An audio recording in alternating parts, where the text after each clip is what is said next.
आवाज जनतेचा, लढा सर्वसामान्य जनतेच्या न्याय व हक्कांसाठी। वारकरी शिक्षण संस्था आश्रमातील महाराजांचे मुलींबरोबरचे फोटो पाहून आश्रम बंद करा असं म्हटल्याचा राग येऊन महाराजांसह महाराजांच्या वडिलांनी आश्रमाचे मालक रमेश मच्छिंद्र घोगरकर यांना लोखंडी टामीने मारहाण करत जीवे मारण्याची धमकी दिल्याची घटना तालुक्यातील कात्रड येथे घडली। राहुरी तालुक्यातील रमेश मच्छिंद्र घोगरकर या शेतकऱ्याने कात्रड शिवारातील शेतीमध्ये वारकरी शिक्षण संस्थेचा आश्रम सुरू केला। सदर आश्रम 2023 पासून त्यांच्याच नात्यातील गणेश बाळासाहेब नवले राहणार गुंजाळे तालुका राहुरी या चालवण्यासाठी दिला होता।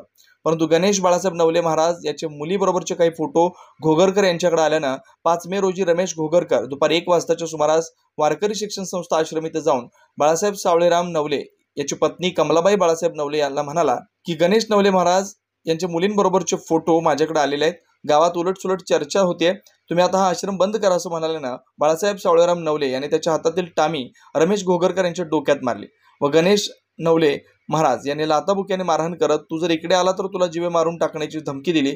याबाबत रमेश मच्छिंद्र घोगरकर यांच्या फिर्यादीवरून वारकरी शिक्षण संस्थेतील आश्रम येथील महाराज गणेश बाळासाहेब नवले व बाळासाहेब सावळेराम नवले दोघे राहणार गुंजाळे तालुका राहुरी यांच्या विरुद्ध गुन्हा दाखल केला। पुढील तपास पोलीस निरीक्षक संजय ठेंगे यांच्या मार्गदर्शनाखाली राहुरी पोलीस करतात।